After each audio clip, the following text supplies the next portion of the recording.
بسم اللہ الرحمن الرحیم۔ سوال یہ ہے کہ کیا قربانی کے جانور میں 2 دانت یا اس سے زیادہ دانت کا ہونا ضروری ہے یا نہیں؟ اگر ضروری ہے تو جس جانور نے دودھ کے دانت نہ گرائے ہوں اس کی قربانی جائز ہے یا نہیں؟ جواب سماعت فرمائیے۔ شریعت مطہرہ میں قربانی کے جانور کی قربانی درست ہونے کے لیے ان کے لیے ایک خاص عمر کی تعیین کی گئی ہے، یعنی بکرا بکری وغیرہ کی 1 سال عمر ہے، ایسے ہی بھینس وغیرہ کی عمر 2 سال اور اونٹ اونٹنی کی عمر 5 سال پورا ہونا ضروری ہے۔ دمبا اور بھیڑ وغیرہ اگر 6 ماہ کا ہو جائے لیکن وہ دکھنے میں اتنا موٹا اور تازہ ہو کہ سال بھر کا لگتا ہے تو اس کی بھی قربانی درست ہوگی، اگرچہ کہ 1 سال کا نہ ہو۔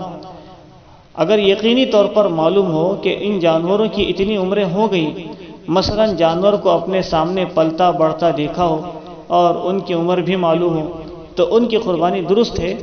پکے دانت نکلنا ضروری نہیں بلکہ مدت پوری ہونی شرط ہے، یعنی 2 سال یا 1 سال یا 5 سال جو بھی جانور ہو اس کے مطابق اس کی عمر پوری ہونا ضروری ہے۔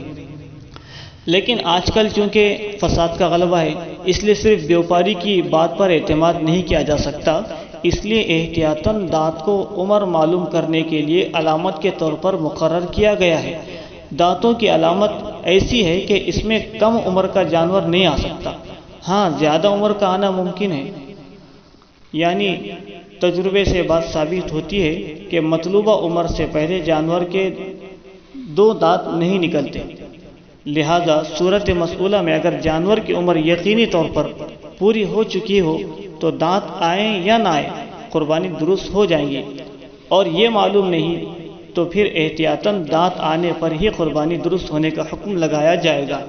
ایسی صورت میں قربانی کرنے سے پہلے اس کے دانت آ جائے تو یقینی طور پر یہ معلوم ہو گیا ہے کہ جانور کی عمر پوری ہو چکی ہے، اس لیے اس کی قربانی درست ہے۔ واللہ اعلم بالصواب۔